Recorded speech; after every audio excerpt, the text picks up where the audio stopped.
What will likely be remembered as a rough week of earnings for the big financials. Will the next earnings seasons be better, or are we in the early innings of our pain? Our Fox panel is back to talk about it. Mike Norman, the one exception to the financials that are doing great is Citi.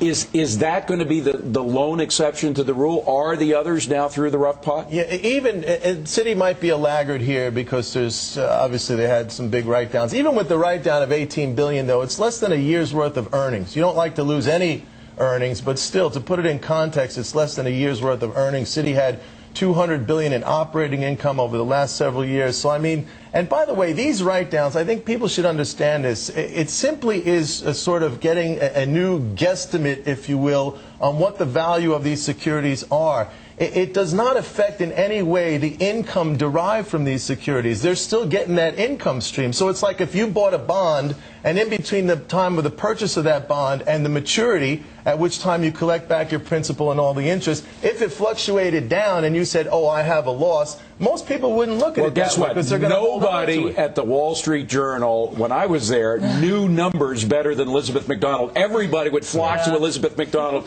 because she analyzes the numbers better than anybody. She is kind of geeky on that point alone. You're beautiful, but you're kind of geeky. So have you looked at these numbers, and is the worst behind us? No, you look at what you want to look at are the subprime toxic waste that is still sitting on the books at Citi, Merrill, and UBS. $37.3 billion. Sandra and I have talked about it. That's a gross amount. If they net it out with hedging, it comes down to 29. Look at UBS, now called the Union Bank of Singapore because of the Singapore cash fusion. $28.9 billion. Another number you want to watch at Merrill Lynch, $21.5 billion. What's happening? Because of capital reserve requirements, banks hoarding cash on the balance sheets. Also, we've got to talk about the shadow banking system, the off-balance stuff that does not have any reserves up against it. Those are the structured investment vehicles, and separate from that, credit default swaps. What percent of this shadow banking is part of the whole? I don't know, and that's a great question. What we do know is that we have a big slug of asset-backed commercial paper coming due in January, north of $450 billion worth of B. So can that be turned over? We don't know. All right. Well, but the numbers Schiff, are still pretty big. Peter also looks at numbers quite a bit. And Peter, I know you don't buy the government numbers. Do you buy the numbers from the banks? Well, I think they're real, but I think they're going to get worse. I think this is just a small taste of the losses to come.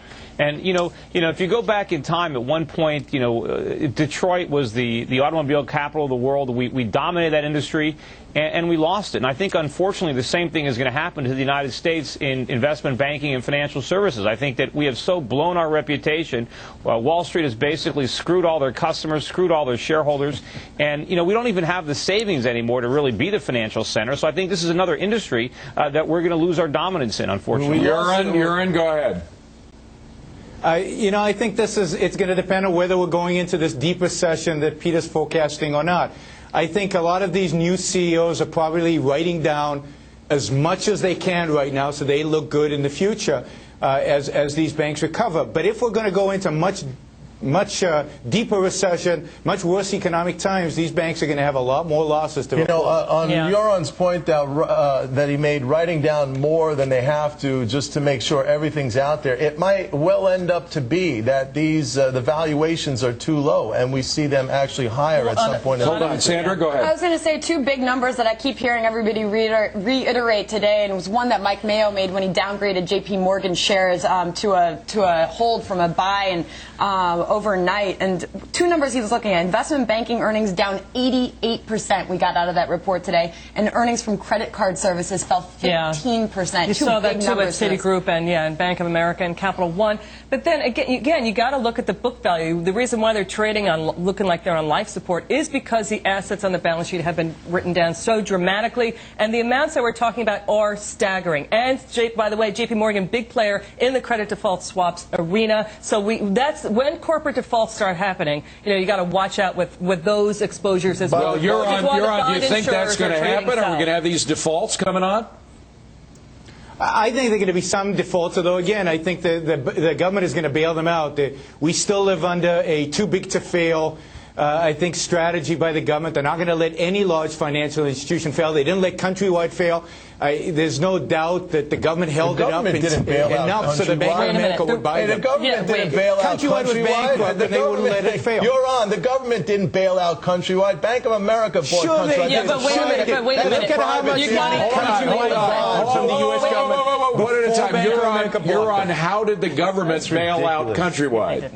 By lending them $7 billion from the home loan banks, which are guaranteed by the government. That is the No, reason he's the absolutely federal home loan right. banks. Okay, Elizabeth, Countrywide did turn. Hold on, Elizabeth. I agree with Yaron. Countrywide did turn to the Federal Home Loan Bank of Atlanta and got a massive amount of lending You know using the something? mortgages as collateral. By the way, the amount that was drawn down from the state-run bank, bank lending system was $750 billion. That's up from $150 billion in an average year. So Chuck Schumer was right to say to use we it have as an something in ATM. this country called the FDIC. It happens all the time. Get over Absolutely. it, okay? Remember, The government's Okay, behind quickly, it. Peter, go ahead. Peter It's a Schiff. corrupting element. What causes these problems? Peter Schiff, hold on, you're on. Peter Schiff. Remember, the government is incapable of bailing out anybody because they don't have any money. All they can do is please. print it, The which means they government- socialize the losses among all the holders of U.S. currency. There is no free lunch. Well, but that's what a bailout. That's what a bailout is. By the way, One at a time. that the government can save us. At a time. We can't all talk at once. Go ahead, I Mike. haven't received any notice in my mail of a tax increase to help this fund this bailout, so I don't know Well, what you you're won't get talking anything about. in the I don't know inflation what is. you're You'll talking pay- about. Inflation's a What, the tax checks are going to increase. bounce?